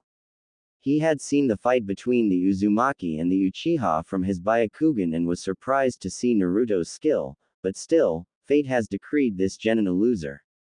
Fate has decreed you a hindrance Uzumaki, said Neji in his cold tone as he glared at Naruto, his Byakugan blazing to add to the effect. And fate has decreed you a stuck-up asshole Hyuga, growled Naruto as he glared back while Kin restrained herself from laughing at the comment. Neji, let's go. Lee's not waking up, we'll have to carry him, said Tenten, but not before blushing when she saw Naruto. Know this, that your fate has already been decided, said Neji as he left the area with his teammates. Phew. Well, that went well, said a grinning Naruto. Kin, what do you think you're doing laying in his arms? Let's get out of here, you weakling, spat Dosu. Naruto frowned at the way Dosu talked to her. He could tell she was not treated well by her teammates, if her shivering in fear was not any indication to go by. He looked at her when he felt her clutch him tightly to her and was surprised to see her eyes. They were pleading, almost begging him to not let her go, just like his were when he was with the Hokage after an attack from the villagers. Her face looked so pretty and cute, small glistening raindrops on her lips and her sparkling black eyes made him want to kiss her, and he almost did. She'll not be going anywhere. We'll take her with us to the tower. You already have one injured teammate to deal with, I'll take care of her, said Naruto with authority while glaring at Dosu. But she's our teammate, Dosu was interrupted was Naruto. And you don't treat her like one. Now get out of here before I kick your like the tem, said Naruto with a threatening glare. Dosu did not argue much, rather took an unconscious Zaku and got out of the area. Meanwhile, Kin was barely holding back tears of happiness. For the first time in her life, someone had helped her and treated her humanely, well except for her best friend Tayuya. Thank you so much, said a blushing Kin as she felt him clutch her to his chest tightly. Not a problem, Kin-chan. By the way, my name is Uzumaki Naruto, said a grinning Naruto while Kin nodded with a smile and a pink tint on her cheeks. He then gazed towards Sasuke and sighed. Why wouldn't you learn, Sasuke? I know you suffered at the hands of Itachi-sensei, but power isn't everything.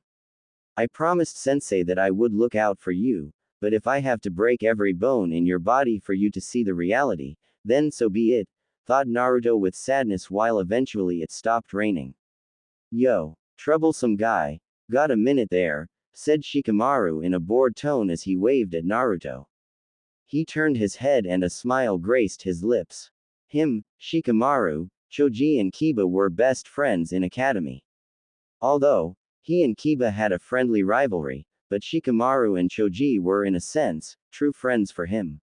They played together in the academy, ate together and bunked classes together, but later went their separate ways. However, Shikamaru and Choji were still best friends. But among the rookie 9, ones that Naruto trusted the most were Choji, Shikamaru and Hinata. Hey there, lazy, said Naruto with a goofy grin. Ramen, greeted Choji with a smirk. Ah, barbecue. I see you still managed to sneak some food from the proctors, said Naruto as he glanced at the potato chips packet in Choji's hands. So Naruto, no offense but tell me one thing, are you the strong, genius and a prodigy one we saw a moment ago, or the weak, idiot and a dead last we've seen in the academy? Asked Shikamaru with rare curiosity in his voice. Oh ho, so I've confused the Shugi genius, that counts for a party, hee. Well, for your question, mix both the personalities, what do you get? Asked a grinning Naruto.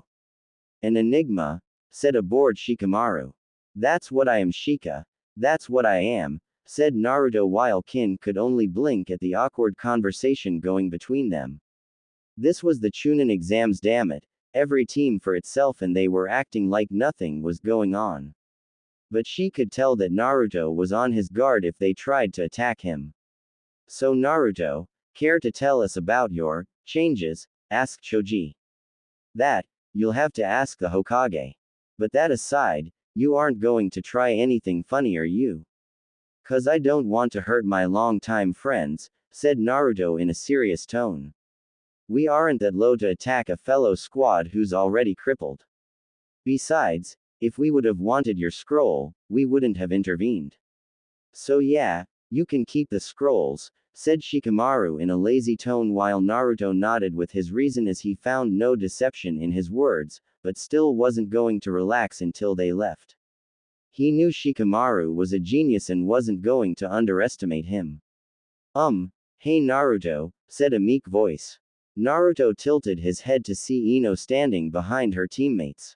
Instead of greeting her like he always did because of his mask, a deep frown etched on his face. What are you planning, Ino?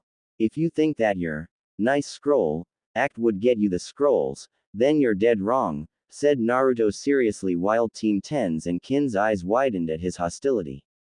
What are you talking about, Naruto? We told you, spoke Choji, but he was interrupted. I don't care. I trust you and Choji but not her. Never, spat Naruto, his insecurities rising to the surface. He could accept Sakura's sudden change in behavior due to the trauma of fighting a Sannin and that she was his teammate, but here Ino, who wasn't even his teammate, just coming out of the blue and greeting him like that, he couldn't trust her.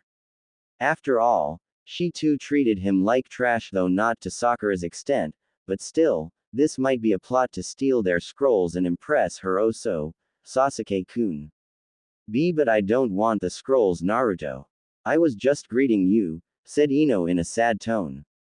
Stop your bullshit, Ino. You mean to tell me that after all these years you're properly greeting me now? When the Chunin exams are going on? I don't believe that crap.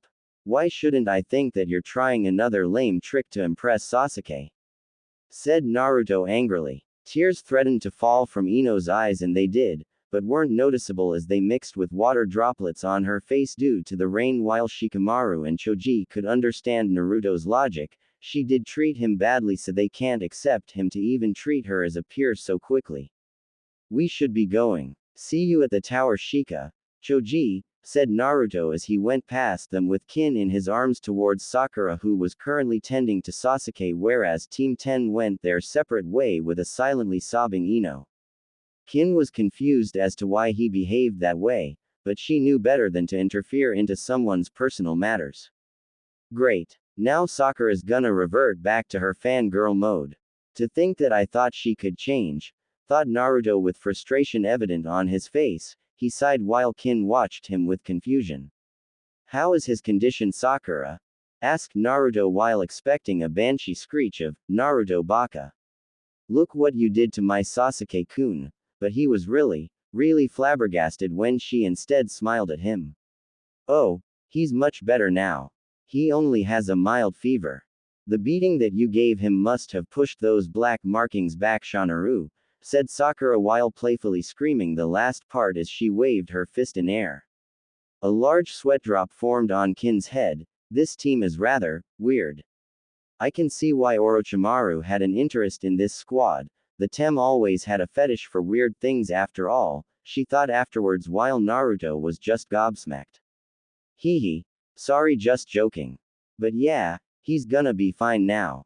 It was all thanks to you, Naruto, that he was brought back. I could see that the foul chakra was interfering with his mind. The use of electricity to stop that mark from spreading and stun him was an ingenious idea indeed, said Sakura seriously, not at all surprised that Naruto knew chakra nature manipulation as he did warned her before while Kin nodded with her. Who are you? There's no way that you're the Sakura who I know, said Naruto shakily, not able to contain his shock. I told you, Naruto, I wouldn't blame you over something so trivial.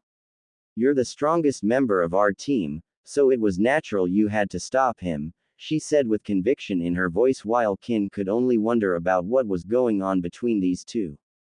Naruto could only nod dumbly. Was this a surprise, Naruto? Day. First that Proctor says that she knows about his mask, then that snake freak attacks them, then a good Itachi comes to save the day, who was supposed to be a psycho killer lusting for power, then he comes to know about his dujutsu, Uchiha clan and whatnot, then he learns that Sakura was willing to change, which was in a sense a rigid metal trying to bend its shape. Then the biggest shocker, the Kyuubi no Kitsune, the supposed almighty demon so fearsome that even the cage-level shinobi piss their pants in its presence, was a female, a damn hot female, and if that was not enough, she was attracted to him. Oh, no doubt, he would always remember this day, the day that changed his life drastically, the Chunin exams day. He could only describe this day in only one word: troublesome. I need my ramen, damn it, thought Naruto as he inwardly cried anime tears. The other shinobi may find it funny, but ramen was his stress buster, his way of coping with so much stress and depression in his life, along with training, of course. That aside, he was brought out of his musings when he felt a soft hand on his cheek, whisker marks to be specific.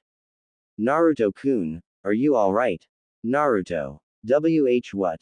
Asked a blushing Naruto when he felt Kin's soft touch and heard her soft voice followed by a shout from Sakura.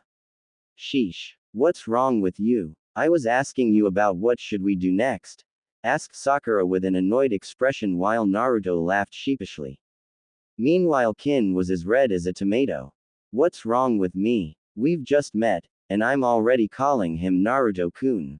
Seeing his tired expression, she couldn't help but worry for him. Seeing his cute whisker marks, she couldn't resist but touch them. Seeing his sheepish smile, her heart fluttered. What was this strange feeling, emanating from the pit of her stomach which spreads through her body like a wildfire? Hey, sorry, but I think we should get to the tower as fast as possible seeing as we already have both scrolls. There's no need to rest here or the other teams might attack us. We have 3 days to reach there, so we can head there at a steady pace, he explained while Sakura nodded. But what about her? She's our enemy and attacked us. She tried to kill me even though I offered our scroll, said Sakura while glaring at Kin. I'm really sorry, but I had no choice. If you didn't notice, I was constantly holding back against you and fought you myself so that my teammates couldn't injure you badly. I was trying to stall time as much as I could. When your fellow team came to assist you, I advised my team to leave in hopes that they would agree but they only treat me like some useless pile of trash, said Kin as she sobbed at the last part while clutching Naruto's cape to her chest tightly which was currently acting as a blanket for her. Sakura looked at her with pity and sadness. She could only wonder what would happen if Naruto and Sasuke treated her like that. She's just like me. I'll make sure to at least protect her from those idiots, thought Naruto as he clutched Kin to his chest tightly while she snuggled into it and started crying louder. Shish, Kin-chan, don't cry. I'll make sure that they wouldn't lay a single finger on you, whispered Naruto in her ear. Really? Asked Kin with teary eyes and a cute expression on her face. Naruto couldn't resist and kissed her on her petty nose leading to a burning red face of Kin. Absolutely, exclaimed a grinning Naruto who created 2 shadow clones but with a little difficulty as Kin was still in his arms. At times like these I wish I could do seal less jutsus. Oh well, I guess I have to improve my chakra control or wait for the ascension of Rinnegan, he pondered. Naruto, I think I should carry her or else you wouldn't be able to fight if another team attacks us, spoke Sakura while Naruto shook his head. Can't do that, Sakura. I'm providing Kin-chan my chakra constantly, which is in a sense acting as a painkiller. Several of her ribs are broken and needs to be treated as fast as possible. Besides, you're already injured and low on chakra, you wouldn't be able to carry her for long. My shadow clone here will carry Sasuke while the other will keep a watch for any backside attacks, explained Naruto while Sakura was surprised that he formulated a plan. As far as she knew, he never bothered for any plans or strategies, but maybe that too was a part of his mask. You take a food pill. I'll carry Kin and remain in front, you would stay behind me followed by my shadow clones, said Naruto. That sounds like a plan. But wait, how can your chakra reduce her pain? That's not possible unless you know medical jutsus, said Sakura while Naruto glared at her. Oh right, no questions, said Sakura as she put a finger on her lips while the shadow clone slung Sasuke on his shoulder. If we move steadily, we can reach there in a couple of hours excluding any attacks or hindrances, said Naruto but noticed that Kin had fallen asleep in his arms resulting in him smiling warmly at her peaceful face whereas Sakura ate a food pill. Alright, let's go, said Naruto as they all left the clearing.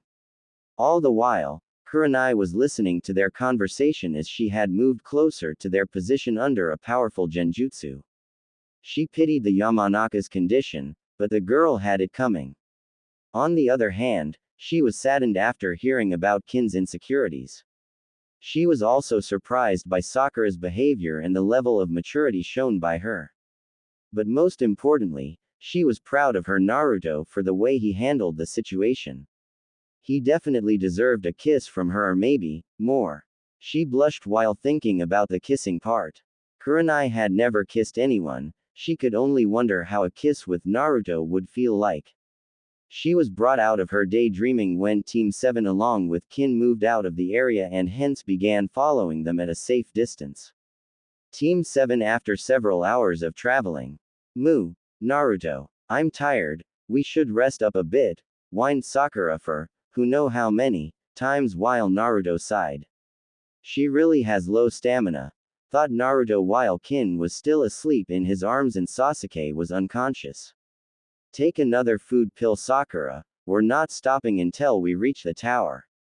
It is only an hour away now, said Naruto, who had his Rinnegan activated, but Sakura couldn't see it as she was behind him. We could have reached the tower earlier if it weren't for your stupid detours. And you should know that taking another food pill would cause me exhaustion later on, said Sakura in irritation. During their traveling, Naruto and the shadow clone at the last constantly had their Rinnegan activated. With his Dujutsu's ability to see chakra and heightened senses due to Ayumi, he was constantly changing routes to avoid traps or confrontations with any team. You can rest for 3 days when we reach there. Now stop your whining and take a food pill, spoke Naruto while Sakura huffed as she ate a food pill, muttering words like, meanie, in her breath. Someone's been following us since we started moving, I should check it out, thought Naruto as he gave a mental command to the shadow clone at last to confront their follower. Meanwhile, Kurenai was following them for 2 hours and wasn't winded at all, she was a Chunin after all. Right now, she was only using AB rank genjutsu, enough to hide from a Chunin. But she was surprised when the shadow clone at the last of the group suddenly started moving backwards in her direction. Did he notice me? Damn, should have used a higher level genjutsu, but could it be that the Rinnegan can see chakra too, like the Sharingan and Byakugan? She thought while her heart started beating a little faster at the prospect of meeting Naruto, even if it was a shadow clone. Although, she had met him a couple of times before, but then she only acted like a sensei and her attitude had remained professional. But now, she could open herself to him, she could melt the ice she had created around her. Kurenai was brought out of her musings when she heard Naruto's voice. Come out, whoever you are. I know you're there, said the clone Naruto, who abruptly spiked his chakra to Chunin levels for a second, leading to the genjutsu getting dispelled. Damn, this was a high-level jutsu, meaning whoever is here is definitely a Chunin or above. I would have to stall as much time as I can so that the boss's team can get a safe distance from whoever this is. But could it be Orochimaru? Thought the clone as he readied himself for an attack, his Rinnegan activated. But he was surprised, when suddenly he was lifted in air while wooden branches wrapped around his black Chunin-like vest. He turned his head to see a large tree behind him while cherry petals were flowing in midair around him. Another genjutsu, thought the clone before he felt the cold metal of a kunai against his neck. My, cautious aren't we, Naruto-kun, whispered Kurenai in a changed childish-like feminine voice in his ear while she licked his earlobe. He blushed when he felt her warm and soft tongue on his skin. I think I've heard that voice before, thought Naruto before his eyes widened in realization. Could it be her? Of course. How could he ever forget that voice? Be Benihime-chan, whispered Naruto in shock. Hee, you finally remembered me, Naruto-kun. I'm surprised, it's been 6 years after all, whispered Kurenai. Flashback 6 years ago. A young 6 years old gloomy Naruto was sitting on a swing in the park while he watched other children play. He had tried so many times to play with them, but they would only beat him, bully him or call him monster while their parents glared at him. He was idly swinging with his head down when someone shadowed his face. He lifted his head to see 3 beautiful girls of his age standing in front of him. One had curly long black hair with crimson eyes, the other had brownish hair tied in a ponytail with the fairest skin tone, and the last one had long flowing purple hair. Do you want play with us?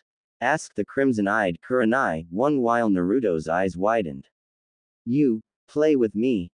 Asked young Naruto with a cute expression. Kurenai, Hana and Yugao had to resist the urge to just glomp him. Sure. My name is Sum and these are my friends Benihime and Yugi, said Hana while Kurenai and Yugao smiled at him. My name, Naruto. But, they call me Demon. You, shouldn't play with demons, said Naruto as he gazed sadly towards the ground. The villagers are idiots, Naruto.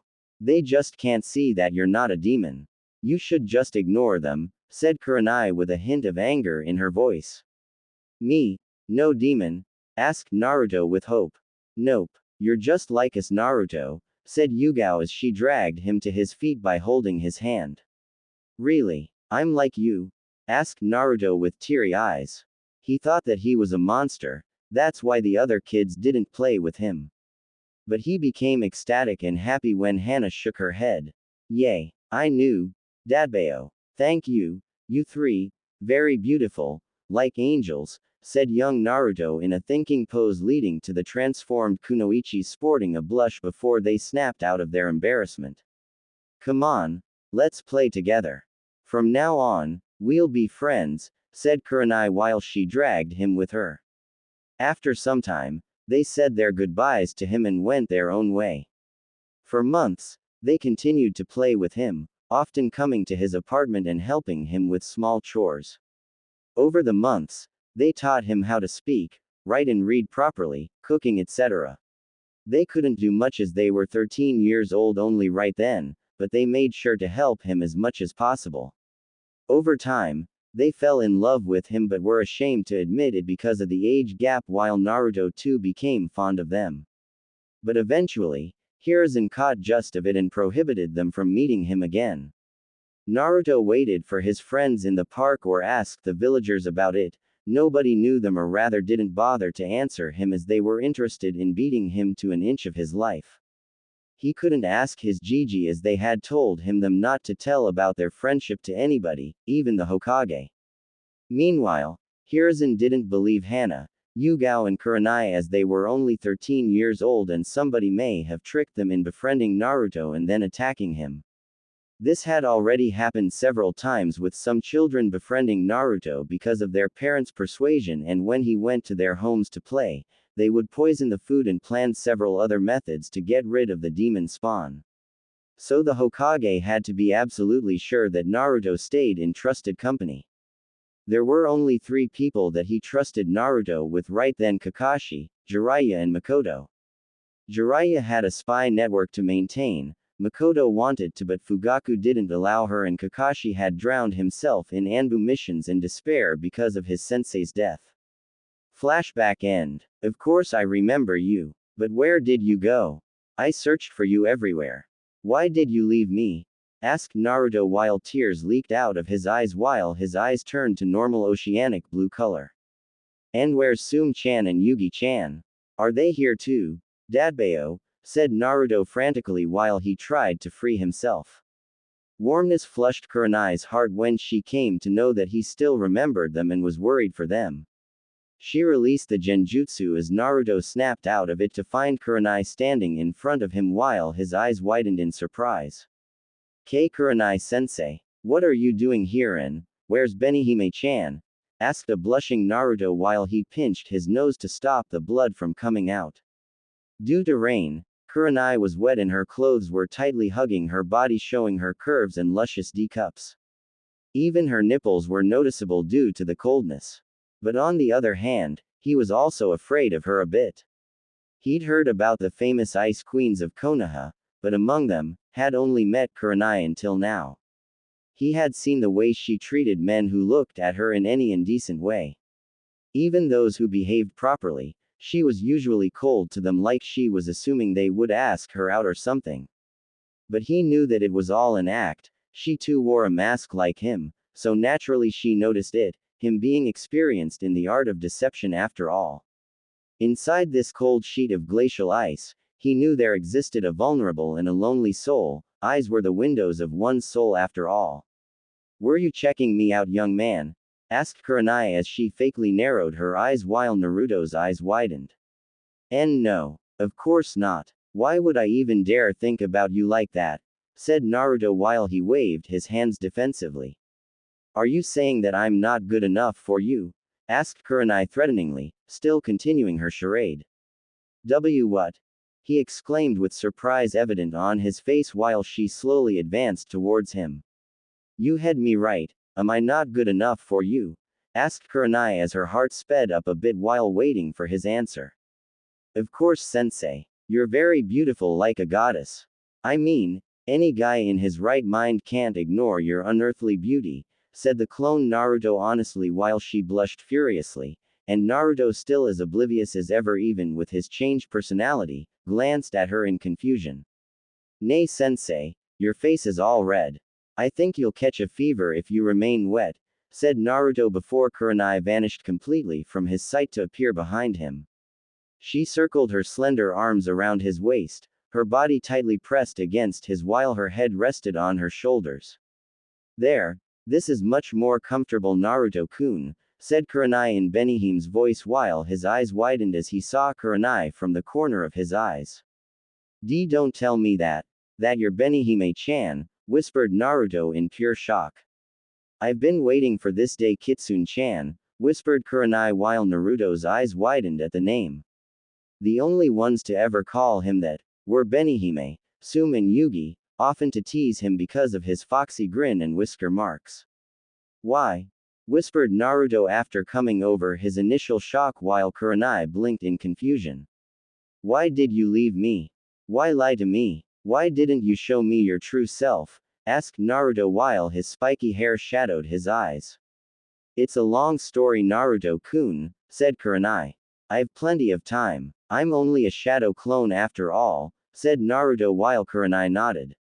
She then started explaining about why they had to transform themselves because of the villagers and Hokage and reasons behind them leaving suddenly because of the Hokage.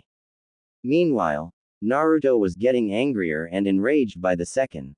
You mean to tell me that Gigi stole from me something that was possibly the only source of love, friendship and happiness I had in my life? Asked Naruto while white chakra with a red hue started to pour out of his body. Calm down, Naruto-kun. I know what he did was wrong, we tried to reason with him. But at least, from now on we can be together as he allowed us today to reveal ourselves, said Kurenai while rubbing his cheek with one hand and his hair with the other. He inhaled deeply to calm himself down, also noticing that she smelled of red roses and white lily while gradually his chakra receded back. He blushed when he noticed how tightly her impressive bust was pressed to his back while she smirked at seeing his red face. Like what you feel, Naruto-kun, she said while rubbing her S against his back while his blush got darker in shade. Where is Sume-chan and Yugi-chan? Who are they in real? Asked Naruto to escape the embarrassing situation while he eagerly waited for her answer to know who his childhood friends really were. That is a surprise, Naruto-kun, said Kurenai as she kissed the back of his neck. She was now really resisting the urge to kiss him. But she also didn't want her first kiss to be with a shadow clone, so she controlled herself for now. But tell me, how were you able to sense me? Was it because of your dujutsu? Asked Kurenai while she could feel Naruto's body become stiff. How did you? He trailed while his mouth was open in shock. Hokage-sama told us about your Rinnegan, and don't worry, we wouldn't tell anyone about it. It's up to you when you decide to reveal it, Naruto nodded hesitantly. But we don't know its abilities. Until a few hours ago, it was supposed to be a myth after all. And we also know about Itachi and his partner. So I'm looking forward to how much stronger you have become, Naruto-kun. But I've always wanted to ask you something, Benny. Kurenai-chan, said Naruto while Kurenai blushed at the addition of chan. Oh, how much she had dreamed of this moment, him calling her Kurenai-chan, or any other nickname he wanted to. Why did you, Sume-chan and Yugi-chan help me? All the villagers hated me, children of my age bullied me and the whole ninja populace except a few were indifferent to me. Did you know Naruto-kun, your mother was a role model for us. You have Konohamaru, Udon and Moegi who look up to you, the same way we practically worshipped her. Her beauty, elegance, courage, determination, never say die attitude enthralled and motivated us to no end. She was the major driving force in our shinobi careers. Like you, her personality was bright as a sunny day for her friends but for her enemies, as dark as a thunderstorm. All the villagers liked her. However, they didn't know that she ever had a baby or if she was even married. Silence reigned upon the area before she continued. We were the ones that took care of her during pregnancy, although we were a bunch of brats at that time, but she too always welcomed us with open arms. But that aside, we couldn't see her son get treated like that, so we decided to help you as much as we could. I know that you want to know more about her and your father, but you'll have to ask Hokage-sama about your parents. It's a highly classified secret, finished Kurenai with sadness at being able to tell Naruto about his mother anymore. But can you at least show me how she looked? He said with a hint of hope while she blinked. I guess I can. The law included about not telling you about your mother, but it didn't said anything about showing her to you. Sometimes it's better to bend the rules, said Kurenai as she released Naruto from her hold. Henge transformed, Naruto turned around to see what was the most beautiful existence his eyes had even shown to him. His face immediately went blood red while steam protruded out his nose and ears. This am my mother, he stuttered while pointing a shaky finger at the transformed Kurenai.